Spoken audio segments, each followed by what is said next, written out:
kemuliaan untuk Tuhan, saudara-saudara. Puji Tuhan.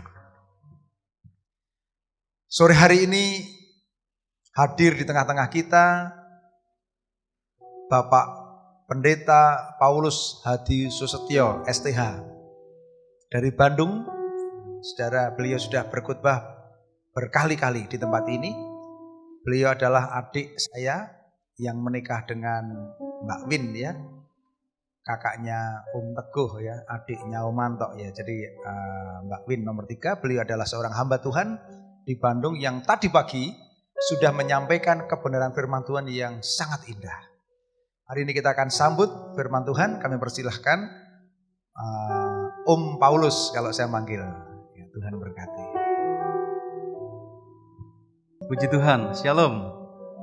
Salam sejahtera dalam kasih Tuhan kita Yesus Kristus. Terima kasih Pak Mit atau Gembala Saudara yang sudah mempercayakan saya untuk kali yang kedua hari ini untuk melayani kebenaran firman Allah. Firman Allah sama dengan yang saya sampaikan pagi tadi, tetapi sebelum saya menyampaikan firman Allah, saya ingin menyanyikan sebuah lagu. Musim akan selalu berganti, tetapi kasih Tuhan tetap abadi.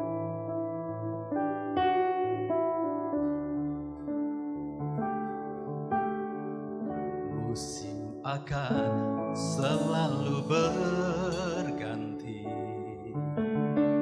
kasih Tuhan tetap abadi,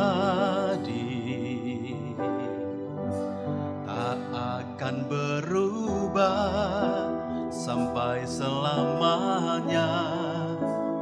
Tetap percaya, yakin Tuhan memberkati,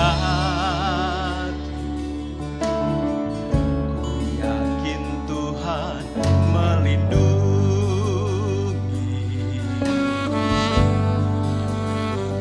Di udara Tuhan pelihara, karena kasih-Nya. Tuhan selalu menolongku, selalu menjagaku, sehelai di rambutku tak akan terjatuh tanpa seizinku. Tuhan selalu menolongku, selalu menjagaku, Dia mengenyangkanku dan peliharaku seumur hidup. Saudara yang bisa nyanyikan pujian ini bisa bersama-sama. Musim akan selalu berganti, kasih Tuhan tetap abadi, tak akan berubah sampai selamanya. Ku tetap percaya, ku yakin Tuhan memberkati, yakin Tuhan melindungi.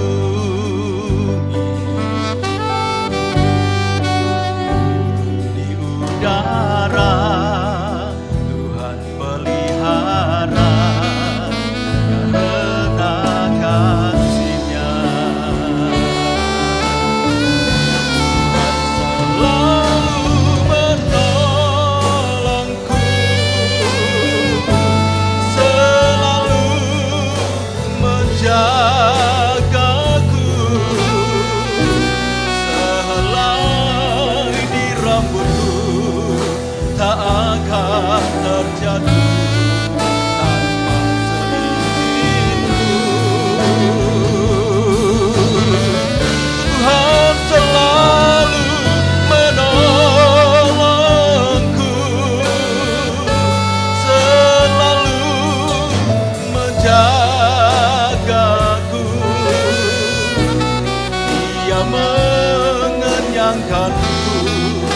dan peliharaku seumur hidupku. Tuhan selalu menolongku.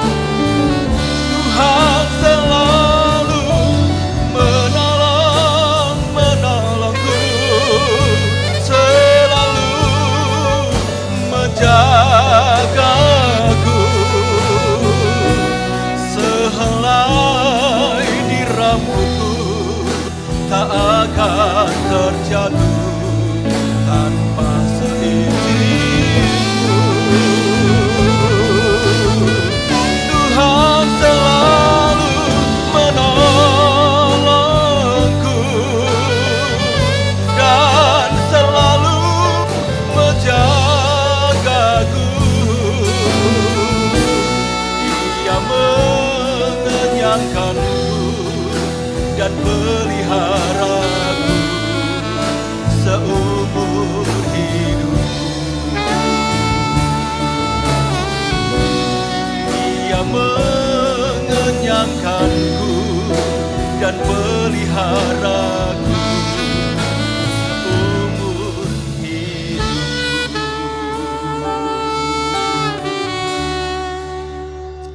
Puji Tuhan, saudara yang dikasihi Tuhan.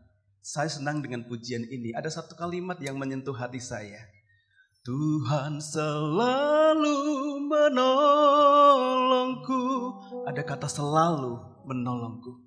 Itulah satu kalimat yang menyentuh hati saya. Artinya bahwa Tuhan tidak pernah sedetik pun meninggalkan kita. Dia selalu menolong kita. Selalu menopang hidup kita. Amat terlebih kalau kita hubungkan dengan situasi sekarang ini. Saudara yang dikasihi Tuhan. Ada banyak di luar sana orang yang takut menghadapi pandemi COVID-19 yang didominasi virus Omikron ini. Varian Omikron. Saudara, langkah kita terbatas. Gerak kita terbatas. Apapun yang kita lakukan terbatas. Karena pandemi COVID-19 ini. Tetapi Tuhan tidak dibatasi oleh apapun juga. Tuhan tetap ada. Tuhan tidak pernah dibatasi oleh apapun yang terjadi. Tuhan tidak pernah dibatasi di dalam menggembalakan saya dan saudara. Itu sebabnya di dalam Mazmur Pasal ke-46 ayat yang kedua. Allah itu bagi kita tempat perlindungan dan kekuatan. Sebagai penolong dalam kesesakan. Sangatlah terbukti. Itulah Allah yang saya dan saudara sembah di dalam nama Yesus Kristus. Puji Tuhan. Mari kita akan sama-sama membuka Alkitab kita di dalam Injil Yohanes pasalnya yang ke-10. Injil Yohanes pasalnya yang ke-10, kita akan membaca satu ayat saja di dalam ayatnya yang ke-11. Injil Yohanes pasalnya yang ke-10 ayatnya yang ke-11, firman Allah berkata demikian. Akulah gembala yang baik. Gembala yang baik memberikan nyawanya bagi domba-dombanya. Sekali lagi, akulah gembala yang baik. Gembala yang baik memberikan nyawanya bagi domba-dombanya. Puji Tuhan.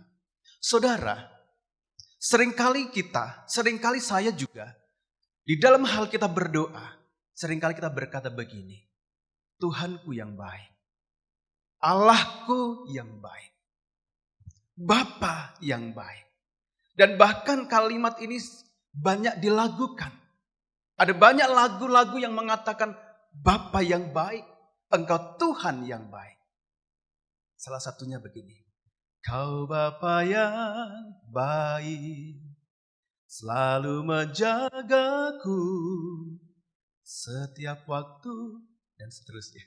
Saudara, kalimat ini pujian mengatakan kau Bapa yang baik. Seringkali kita juga berdoa seperti Tuhan, Engkau Allah yang baik. Tetapi pada saat sore hari ini saya mengajak saudara untuk belajar. Kita punya gembala yang baik. Yang baik bagaimana? Yang seringkali kita katakan Tuhan Engkau baik, tetapi kebaikan Tuhan itu yang bagaimana? Apakah kebaikan Tuhan sama dengan kebaikan manusia, kebaikan orang-orang, kebaikan sahabat kita, kebaikan teman-teman kita, kebaikan orang-orang di sekeliling kita? Ada banyak orang berkata begini, saya mau jadi orang baik saja deh. Saya mau jadi orang baik, saya tidak mengganggu orang, saya tidak ngerusuhin orang lain. Saya tidak mau, terserahlah orang lain mau buat gimana, saya nggak akan ganggu. Baik nggak? Baik. Apakah baik ini sama dengan kalimat dalam firman Allah yang barusan kita baca? Akulah gembala yang baik. Dalam bahasa Yunani ada dua kata yang berarti baik. Yang pertama yaitu agathos. Apakah arti agathos itu? Agathos itu berarti baik secara moral, baik secara akhlak. Baik. Yang kedua yaitu kalos.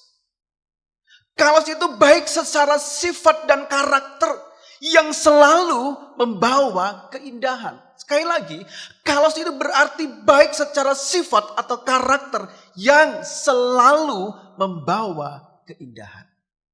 Lalu kalimat di dalam firman Allah yang kita baca itu yang pakai kata apa bahasa aslinya? Yaitu kata kalos. Akulah gembala yang kalos. Gembala yang kalos memberikan nyawanya bagi domba-dombanya. Kalau saudara yang dikasihi Tuhan adalah kebaikan yang membawa aksi. Kebaikan yang berdampak. Kebaikan yang memberkati. Atau kebaikan yang bisa dirasakan oleh orang-orang yang ada di sekelilingnya. Itu sebabnya Yesus adalah gembala yang baik. Kebaikan Tuhan itu dinikmati, dirasakan oleh domba-dombanya. Karena dia adalah gembala yang baik. Itu sebabnya contoh yang pertama kalau kita membaca di dalam Mazmur pasal yang ke-23. Ayat 1-6. Firman Allah berkata, Mazmur Daud, Tuhan adalah gembalaku. Tentunya gembala yang kalos bukan. Tuhan adalah gembalaku yang kalos. Dampaknya apa? Takkan kekurangan aku. Saya mau bertanya kepada saudara pada saat sore hari ini. Adakah di antara saudara, selama saudara percaya kepada Tuhan, saudara menghadapi kekurangan? Apakah ada di antara saudara yang hadir pada saat sore hari ini? Semenjak kita percaya kepada Tuhan, semenjak kita iring Tuhan, kita menikmati kekurangan dan kekurangan. Seolah-olah kita hidup sendiri, tidak ada yang memperhatikan. Gembala yang baik, gembala yang kalos, kebaikannya dinikmati oleh domba-dombanya, yaitu tak akan kekurangan aku. Ayat yang kedua. Ia membaringkan aku di padang yang berumput hijau. Gembala yang kalos itu menuntun kita kepada padang rumput yang hijau. Artinya rumput itu kan makanan kambing domba, saudara. Dia menuntun kita atau Tuhan selalu menyediakan apa yang menjadi keperluan pokok dari domba-dombanya, yaitu rumput hijau. Ia membaringkan aku di padang yang berumput hijau. Ia membimbing aku ke air yang tenang. Ke air yang tenang. Ia membimbing saudara ke air. Tetapi air yang tenang. Air yang tenang. Ada satu peribahasa mengatakan air tenang menghanyutkan. Tidak seperti itu. Tetapi air yang tenang membuat kita damai. Membuat kita sukacita. Sudah coba bayangkan, ketika saudara satu saat piknik atau rekreasi ke tempat yang suasananya masih alam asri, lalu ada sungai, suara gemercik air, membuat kita damai bukan? Membuat kita senang rasanya. Sungai yang dangkal, airnya jernih, suara gemercik air. Saya membayangkan rupanya seperti ini. Ketika Tuhan menuntun domba-dombanya ke padang rumput yang hijau. Mungkin sebelahnya ada aliran sungai yang kecil dan suara air yang gemercik, saudara. Suara air yang jernih. Memimpin ke padang rumput yang hijau. Membimbing ke air yang tenang. Selanjutnya ayat yang ketiga. Ia menyegarkan jiwaku. Menyegarkan jiwaku. Segar. Orang yang segar jiwanya terlihat di wajahnya. Jiwanya segar. Manusia yang di dalamnya itu segar. Maka terlihatlah. Ini yang dilakukan oleh gembala kita yang baik. Ia menyegarkan jiwaku. Ia menuntun aku di jalan yang benar. Sekali lagi menuntun kita di jalan yang benar. Bukan di jalan yang salah. Tetapi di jalan yang benar. Seringkali kalau kita pergi ke satu tempat, lalu kita tidak tahu arah tujuan kita, jalannya lewat mana, kita buka Google Map. Kadang-kadang, ya saudara, Mbah Google itu nuntun kita ke jalan-jalan yang aneh. Padahal memang nyampe gitu, tapi jalannya enggak. Kadang-kadang harusnya kita lewat jalan raya, tapi jalan kecil, sempit. Ya sebenarnya sampai gitu, saudara. Tetapi Tuhan enggak mau neko-neko seperti itu. Tuhan itu hebat. Gembala kita adalah Allah yang luar biasa. Dia menuntun kita ke jalan yang benar. Oleh karena namanya yang ajaib. Selanjutnya. Sekalipun aku berjalan dalam lembah kekelaman. Sekalipun musim selalu berganti. Kurang lebih 3 tahun belakangan ini kita sudah dilingkupi dengan suasana situasi pandemi COVID-19. Sebelumnya kita enjoy, kita bersuka cita, kita mau pergi kemana bebas. Tetapi kurang lebih 3 tahun ke depan ini kita sudah terkurung seolah-olah. Musim berganti. Sekalipun aku berjalan dalam lembah kekelaman, dalam situasi yang gak bersahabat dengan kita, yang penuh dengan ketakutan, kecemasan, dan lain sebagainya. Tetapi apa kata domba yang memiliki gembala yang baik? Dia katakan, aku tidak takut bahaya. Amin. Beranikah saudara berkata begitu? Aku tidak takut Tuhan. Sebab aku punya gembala yang baik. Aku tidak takut bahaya. Aku tidak takut bahaya sebab Engkau besertaku. Sebab Engkau besertaku. Gadamu dan tongkatmu. Itulah yang menghibur. Kenapa kita tidak takut? Karena ada kekuatan yang luar biasa yang Allah punya yang semungkin tidak bisa kita lihat. Tetapi itu merupakan satu penghiburan bagi kita. Meskipun apa yang Tuhan lakukan kita nggak pernah melihat, kita belum melihat. Tetapi satu penghiburan bagi kita, oh Tuhan punya gada yang kuat. Pertolongan Tuhan, perlindungan Tuhan tetap ada. Tuhan selalu menolongku, selalu menjagaku. Sehelai di rambutku tak akan terjatuh tanpa seizin-Mu. Ada kata selalu menjagaku itu, saudara, yang membuat kita tersentuh. Tuhan, Engkau selalu menjagaku. Meskipun aku tidak melihat bagaimana karya Tuhan dan pertolongan Tuhan atas hidupku, tapi aku percaya Engkau selalu ada bagiku. Saudara dikasihi Tuhan, itulah gembala kita. Kita memiliki gembala yang luar biasa. Selanjutnya, ayat yang kelima. Engkau menyediakan hidangan bagiku di hadapan lawanku. Engkau menyediakan hidangan, menyediakan apa yang kuperlu di hadapan lawanku. Lawan ini bukan berbicara manusia yang melawan kita, tidak. Tetapi Engkau menyediakan hidangan bagiku di hadapan situasi yang sulit. Di hadapan keadaan-keadaan yang sulit. Engkau tetap menyediakan hidangan. Engkau tetap memelihara aku. Karena aku punya gembala yang kalos tadi. Dalam situasi yang sulit. Ekonomi yang sulit. Pekerjaan yang Hanya 2 hari mungkin saudara bekerja dalam 1 minggu. Tetapi Tuhan tidak pernah meninggalkan. Firman Allah berkata, engkau menyediakan hidangan bagiku di hadapan situasi keadaan-keadaan yang tidak menentu. Ekonomi yang sulit. Tetapi bagi orang percaya tidak pernah berkata, aku sulit. Karena aku punya gembala yang selalu menyediakan apa yang menjadi keperluan kita.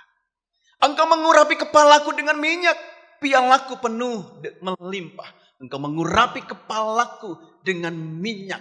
Sukacita, tetap ada sukacita di dalam hidup kita.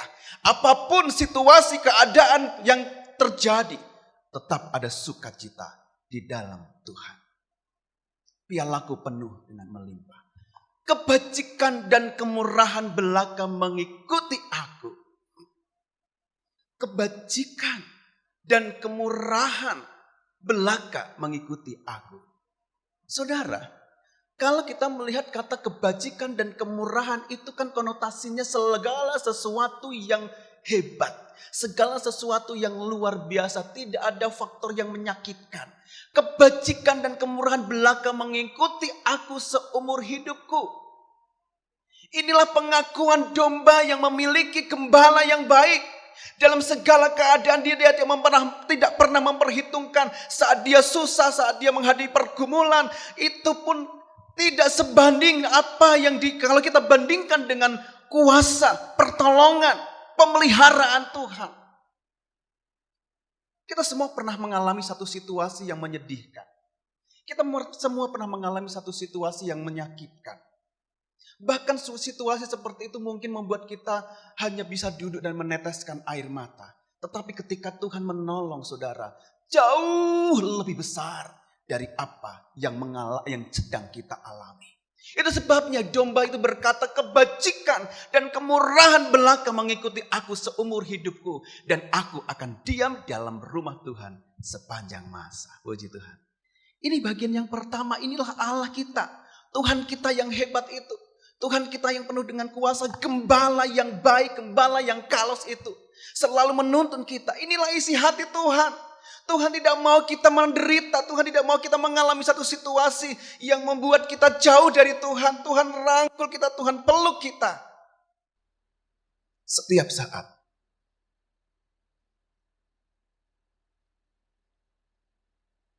Saya teringat beberapa tahun yang lalu. Ada lomba Pesparani. Penyanyi solo dilombakan.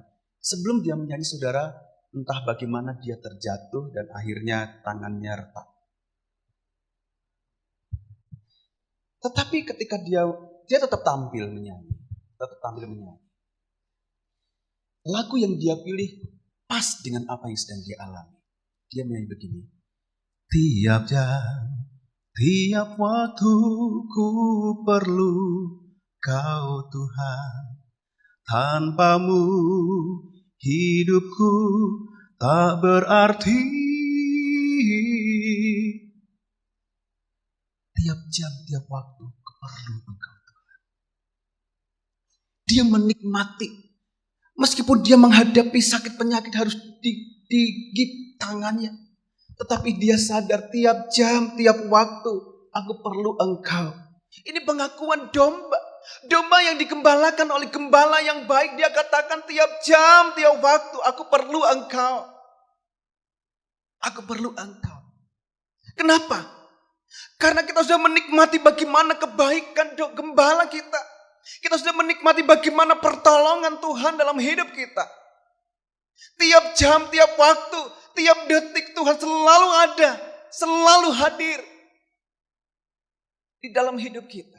Itu sebabnya domba yang sadar akan karya Tuhan yang luar biasa. Domba yang sadar akan kasih gembala kita. Dia pasti bisa berkata, aku selalu butuh Engkau Tuhan. Seperti Tuhan, seperti pujian tadi katakan, Tuhan selalu menolong. Saya akan mengajak saudara untuk membaca ayat selanjutnya di dalam kitab Yehezkiel, pasalnya yang ke-30. Kitab Yehezkiel pasalnya yang ke-34, di dalam ayatnya yang ke-15 dan ayatnya yang ke-16.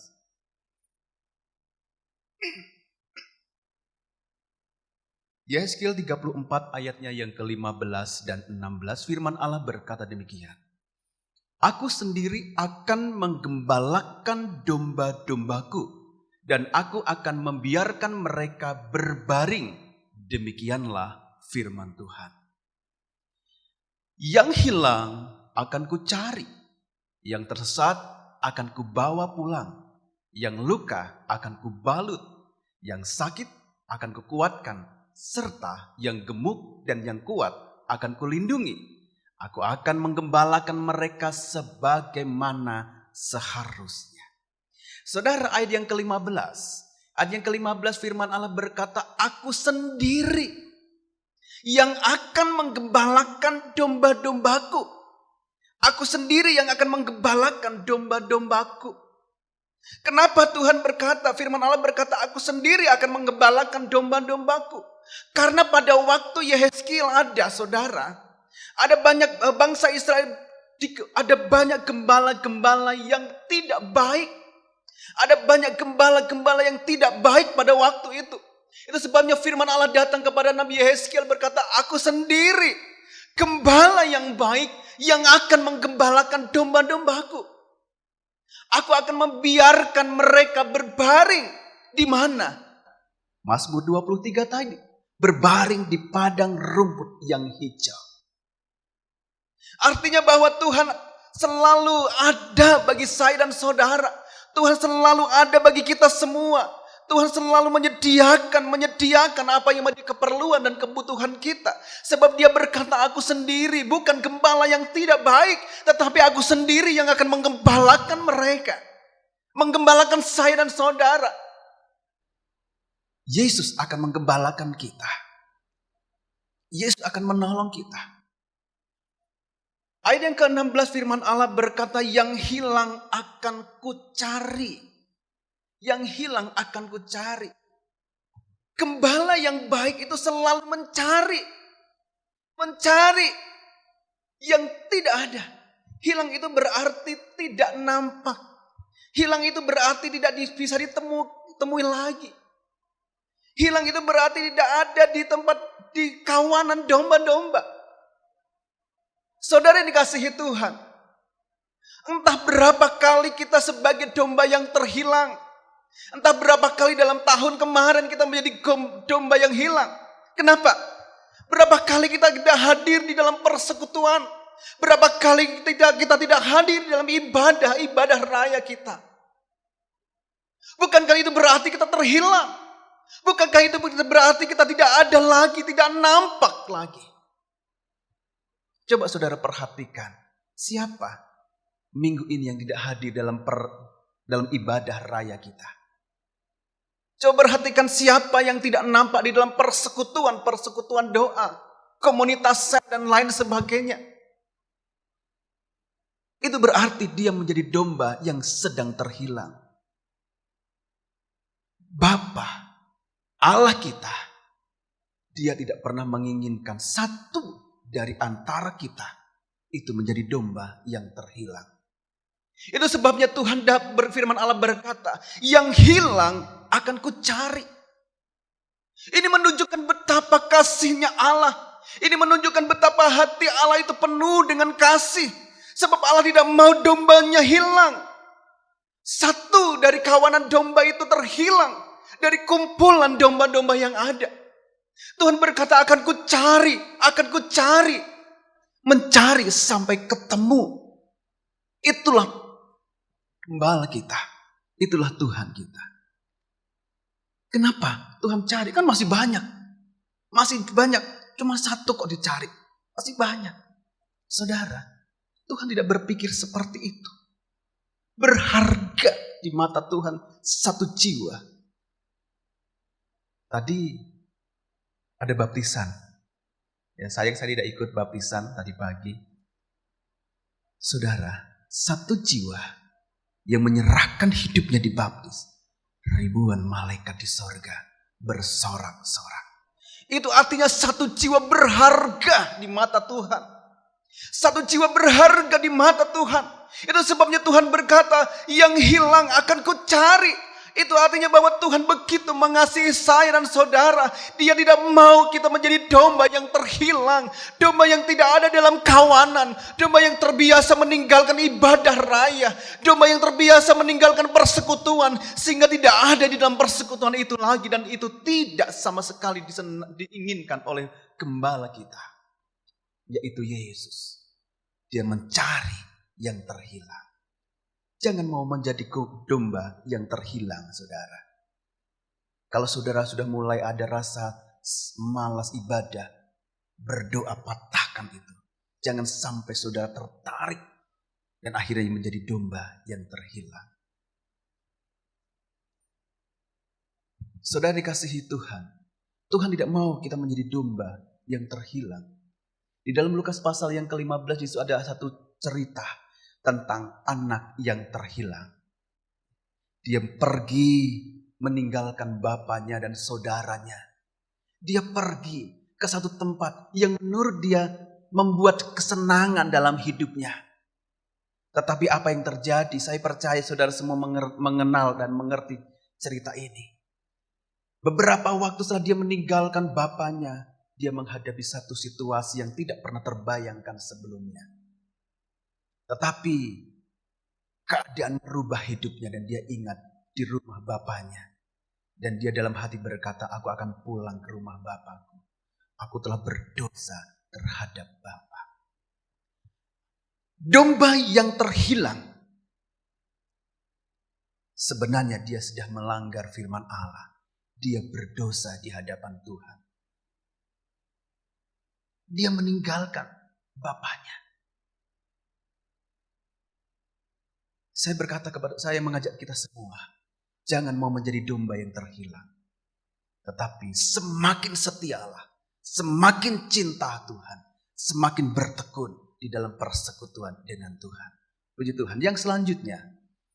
Yang tersesat akan kubawa pulang. Yang tersesat akan kubawa pulang. Tersesat itu berarti sedang berjalan di jalan yang salah. Sedang berada di jalan yang tidak semestinya. Itu tersesat. Kalau saudara berjalan, kalau saudara tadi mau ke gereja, lalu saudara jalan di jalan raya terus ke sana, sudah tersesat. Harusnya kan belok di gang sini gitu. Saya nggak ngerti gang apa itu namanya. Harusnya belok di sini. Tapi sudah jalan terus. Ketemu orang, tahu nggak gereja Fajar Pengharapan? Oh nggak tahu, jalan terus. Itu tersesat namanya. Artinya saudara berjalan di jalan yang tidak semestinya. Berjalan di jalan yang tidak seharusnya, itu tersesat. Terjemahan lain firman Allah berkata, yang jahat akan kukembalikan. Kenapa? Karena orang yang tersesat jalan hidupnya, dia berpotensi melakukan banyak kesalahan. Dia berpotensi melakukan banyak pelanggaran. Karena jalannya salah, bukan jalan yang benar. Tidak ada kebenaran firman Allah di sana.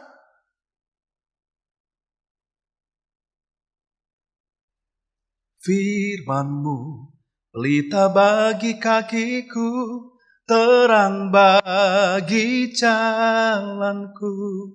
Di jalan yang tersesat tidak ada firman Allah, tidak ada terang firman Allah. Sehingga jalannya gelap. Itu sebabnya firman Allah berkata, terjemahan lain, orang yang jahat akan kukembalikan. Karena orang yang tersesat itu sekali lagi berpotensi untuk melakukan banyak kesalahan, banyak pelanggaran karena tidak ada firman Allah di dalam jalan hidupnya. Ketika saya dan saudara, siapapun mereka yang notabene orang percaya kepada Tuhan, tetapi jalan hidupnya tidak berjalan dalam kebenaran firman Allah, dia akan mudah tergoda. Dia akan mudah ditarik oleh kuasa kegelapan. Dan akhirnya menjadi orang yang jahat. Orang jahat. Buruk kelakuannya. Dan seterusnya. Firman Allah berkata, yang sesat akan kubawa pulang. Inilah keinginan Tuhan. Tuhan selalu melihat saya dan saudara, kita semua. Barang siapa di antara kita ada yang sudah mulai berjalan tersesat, Tuhan akan tangkap dan kembalikan karena dia adalah gembala yang baik. Dia tidak mau kita jatuh lebih dalam di dalam dosa dan kejahatan kita. Dan sebab firman Allah berkata, yang tersesat akan kubawa pulang. Amsal pasalnya yang ke-14, ayat yang ke-12. Amsal pasalnya yang ke-14 ayat 12 berkata, banyak jalan yang disangka orang lurus, tetapi ujungnya menuju maut. Pasal yang ke-16 ayat yang ke-25 juga berkata demikian. Banyak jalan yang disangka orang lurus, tetapi ujungnya menuju maut. Sadar atau tidak sadar, seringkali kita juga melakukan hal yang seperti itu. Kita pikir itu baik. Kita pikir apa yang kita lakukan, yang kita kerjakan, yang kita katakan itu baik. Tetapi sebenarnya ketika kita teliti dengan firman Allah, sangat jauh bertolak belakang dengan kebenaran firman Allah. Ada banyak orang yang menyangka apa yang dia kerjakan, apa yang dia lakukan itu baik, itu lurus.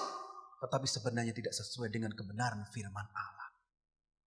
Itu sebabnya firman Allah berkata banyak jalan yang disangka orang lurus, tetapi ujungnya menuju kebinasaan. Itu sebabnya orang yang tersesat berpotensi melakukan banyak kesalahan. Selanjutnya, yang sakit akan yang luka akan kubalut. Yang luka akan kubalut. Dulu kalau saudara waktu masih kanak-kanak, apalagi cowok gitu ya saudara, suka lari sana, lari sini, lari sana, jatuh terluka, nangis. Kalau sudah jatuh, luka, nangis. Ujung-ujungnya pakai obat merah, dibersihin, diobatin. Luka. Itu kalau yang luka badan kita bisa diobati. Coba kalau yang luka hati. Yang luka hati kita. Yang sering hatinya terluka itu biasanya anak-anak ABG. Anak-anak ABG. Istilahnya gegana. Gelisah, galau, merana. Gegana, hatiku lagi gegana nih. Apa itu? Gelisah, galau, merana. Terluka hatinya. Nah, kita nggak ngomong ini. Nah, saudara, luka hati itu sulit diobati. Luka hati itu sulit dibebat. Kalau hati yang terluka. Di dalam Yohanes pasalnya yang ke-5, ada satu cerita di sana orang yang berada di kolam Bethesda. Kalau saudara membaca itu, di sana berkumpul banyak orang-orang yang sakit sedang menantikan kesembuhan dari guncangan air dari kolam Bethesda. Di dalam ayat itu diceritakan ada seorang yang sudah 38 tahun. Coba saudara bayangkan 38 tahun, bukan waktu yang singkat. Bukan waktu yang pendek saudara. Ini waktu yang panjang, mungkin lebih dari separuh umur orang itu. 38 tahun dia menantikan kesembuhan tetapi tidak pernah mendapatkan kesembuhan. Satu saat Tuhan Yesus datang di sana dan bertemu. Inilah gembala yang baik. Gembala yang baik mengerti kondisi, mengerti keadaan orang itu. Dia tahu Tuhan datang mendekati mendekati dia. Dan menawarkan satu hal yang di luar pemikiran orang itu. Tuhan berkata, maukah engkau sembuh? Seharusnya jawab, oh Tuhan aku mau sembuh. Aku sudah lama gak sembuh-sembuh nih dari sakitku. Tetapi justru orang yang sakit ini menceritakan keluhannya. Menceritakan luka hatinya. Dia berkata begini, Tuhan, tidak ada orang satupun di sini yang menolong saya ketika airnya mulai goncang. Dia tidak peduli dengan saya kalau saya ingin sembuh. Tetapi ketika airnya mulai goncang, ketika saya mulai berjalan mendekati air, sudah orang terlebih dahulu masuk di dalam kolam itu dan dia sembuh. Saya nggak pernah sembuh-sembuh. Secara tidak langsung dia menceritakan luka hatinya, kekecewaan, kesedihan yang mendalam. 38 tahun dia tidak pernah disentuh dengan tangan orang dan ditolong masuk ke kolam Bethesda.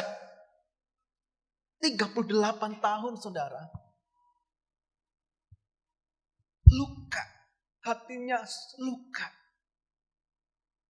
Mungkin dia kecewa dengan dirinya sendiri. Mungkin dia kecewa dengan orang lain. Ada banyak anak-anak Tuhan yang sedang mengalami hal yang seperti ini. Kecewa dengan teman satu gereja. Kecewa dengan keluarganya.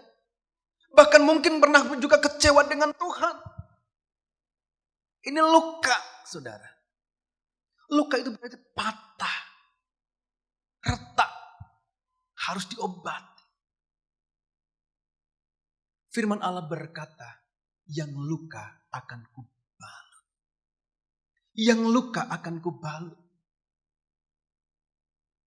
Ketika saya dan saudara atau mungkin di antara kita yang hadir pada saat sore hari ini, kita sedang mengalami satu hati yang terluka, kecewa.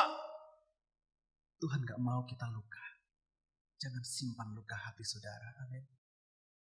Kalau saudara menghadapi kekecewaan, dikecewakan oleh orang lain, dilukai hati saudara, itu hal yang biasa. Di dalam komunitas, di dalam bersosialisasi di luar sana. Hal seperti ini hal yang wajar. Jangan simpan, jangan bawa. Apalagi itu menjadi akar pahit di dalam hati saudara. Saya mau katakan kepada saudara. Seorang bapak tadi yang ada di kolam Bethesda. 38 tahun dia gak menikmati mujizat. Kenapa? Karena hatinya luka. Kalau saudara ingin menikmati mujizat Tuhan, luka hati saudara patahkan, usir. Mungkin ada orang yang sedang melukai saudara. Ampuni mereka. Ambil luka hati itu.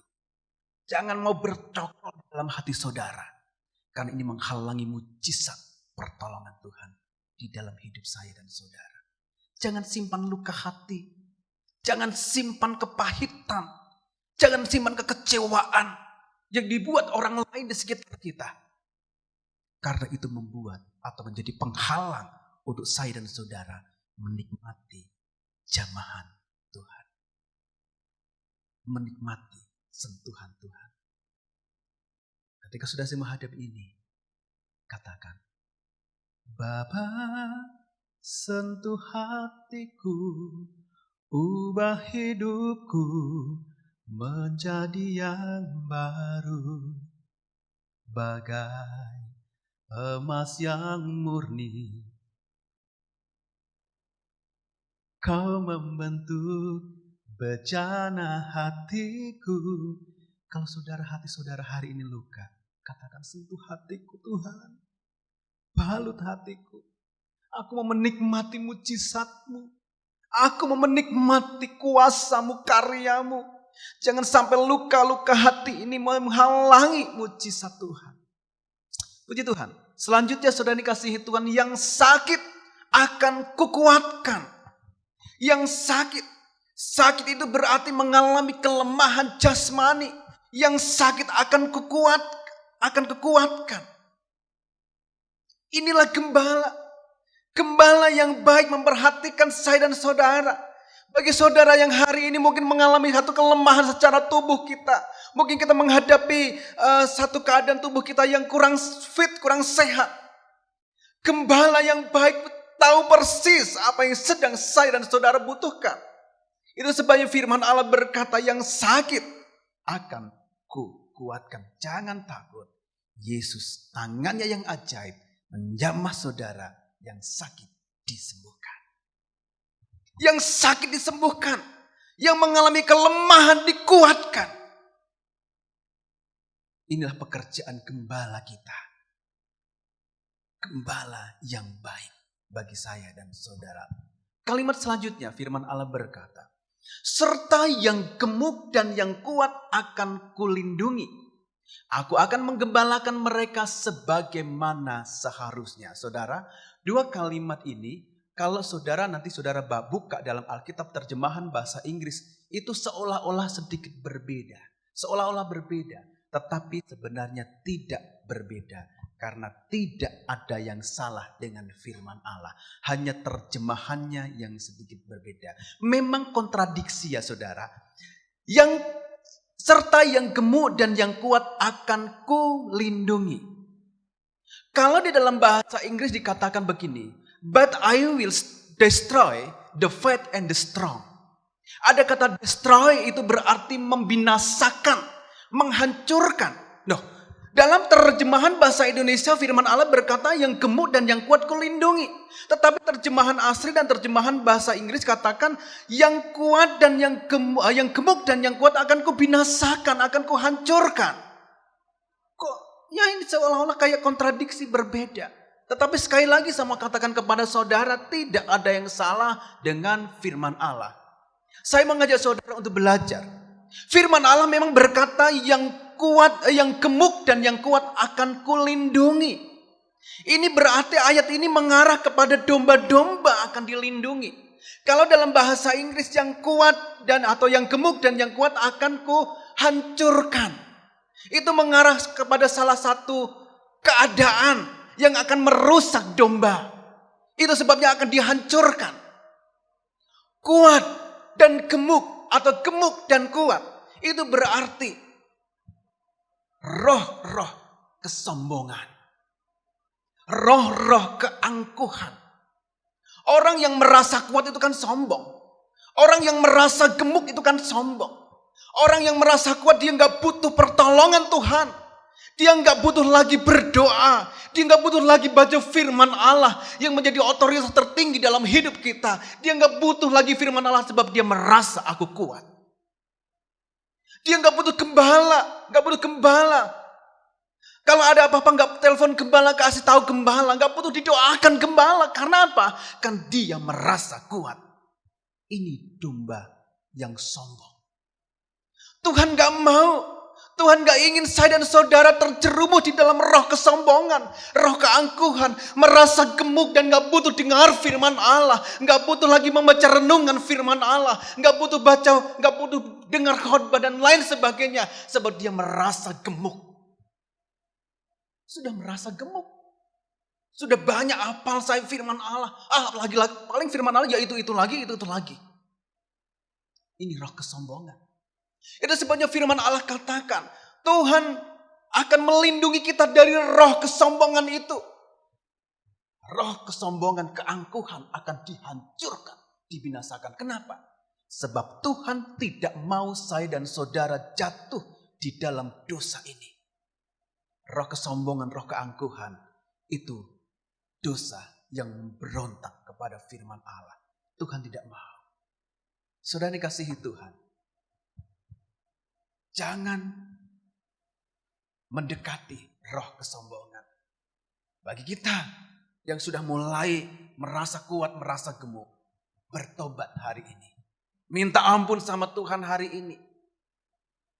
Sebab Tuhan tidak suka, tidak ingin saya dan saudara jatuh di dalam dosa yang satu ini. Puji Tuhan. Selanjutnya, aku akan menggembalakan mereka sebagaimana seharusnya. Aku akan menggembalakan mereka sebagaimana seharusnya. Dalam bahasa Inggris firman Allah berkata, aku akan memberi mereka makan dengan penghakiman. Agak berbeda ya. Aku akan menggembalakan mereka sebagaimana seharusnya, tetapi aku akan memberi mereka makan dengan penghakiman. Dalam terjemahan bahasa yang lain firman Allah berkata, dalam kebenaran aku akan memberikan makan mereka. Dalam kebenaran. Nah, saudara dikasihi Tuhan, firman Allah, aku akan menggembalakan mereka sebagaimana seharusnya. Aku akan menggembalakan mereka dengan caranya Tuhan menggembalakan domba-dombanya dengan cara yang benar. Artinya begini, kita membutuhkan apa datang kepada Tuhan. Kita butuh pertolongan, kita butuh mujizat, kita butuh karya Tuhan, kuasa Tuhan. Kita datang kepada Tuhan dan Tuhan jawab, Tuhan dengar, Tuhan memberikan. Tetapi ketika kita mulai tidak taat sama Tuhan. Tetapi ketika kita mulai tidak patuh sama firman Allah. Tetapi ketika kita mulai melanggar firman Allah. Tuhan akan datang sebagai hakim. Kita akan ditegur ketika kita berbuat dosa. Kalau kita gembala domba yang baik, kita diberkati. Kita dilindungi, kita ditolong. Apapun musim keadaan yang menimpa kita, tetap ada pertolongan dari Tuhan. Tetapi ketika kita jatuh di dalam dosa, Tuhan akan tetap hakimi kita. Tuhan akan tetap memberikan penghukuman kepada kita. Kenapa hal ini terjadi? Ini salah satu bukti kalau Allah itu mengasihi saya dan saudara. Allah tidak mau kita semua jatuh di dalam dosa. Jatuh lebih dalam di dalam dosa. Sebab kita semua ingin hidup kita bahagia. Dan bersama-sama berkumpul di surga satu saat nanti. Bersama-sama di surga. Itu sebabnya Tuhan menggembalakan saya dan saudara sebagaimana seharusnya. Supaya satu saat nanti kita bersama-sama berkumpul bersama Tuhan di dalam kerajaan surga. Dalam kebenaran aku akan memberi makan mereka. Dalam kebenaran. Orang benar, domba-domba yang hidup benar pasti akan diberkati oleh Tuhan. Mazmur 37 katakan begini. Dulu aku muda, sekarang aku sudah menjadi tua. Tetapi tidak pernah aku lihat orang benar ditinggalkan atau anak cucunya meminta-minta. Tidak pernah. Itu sebabnya jadilah domba yang baik. Jadilah domba yang hidup benar. Jadilah domba yang nurut. Jadilah domba yang taat. Jadilah domba yang semakin hari semakin mencintai Tuhan kita. Mencintai Tuhan. Taat kepada Tuhan.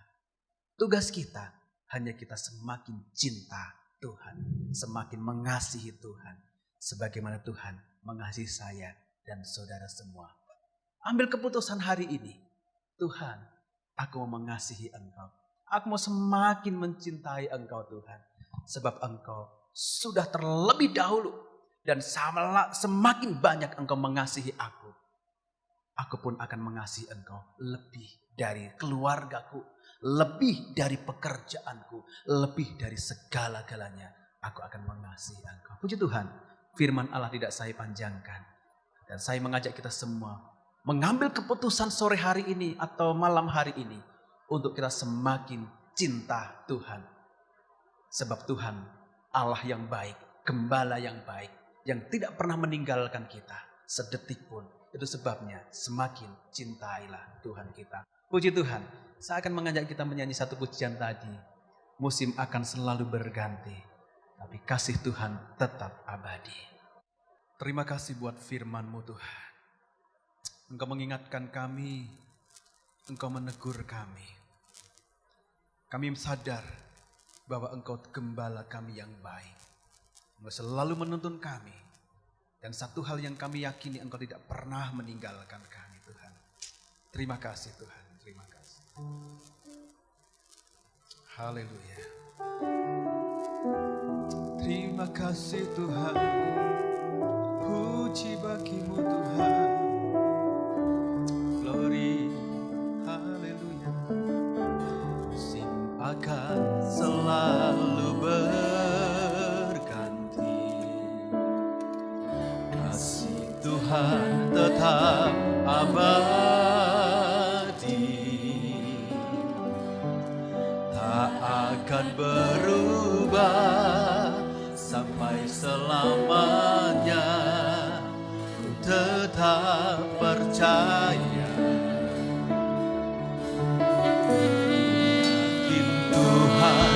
Memberkati, ku yakin Tuhan melindungi. Turun di udara, Tuhan pelihara karena kasih-Nya. Tuhan selalu menolongku, selalu menjagaku. Sehelai di rambutku tak akan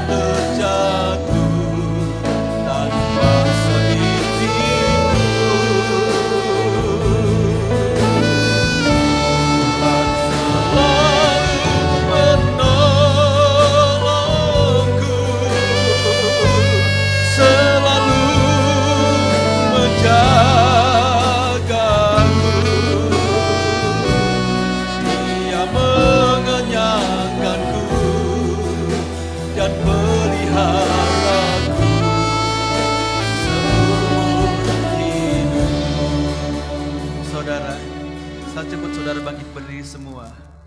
Nyanyikan pujian ini dan renungkan pujian ini.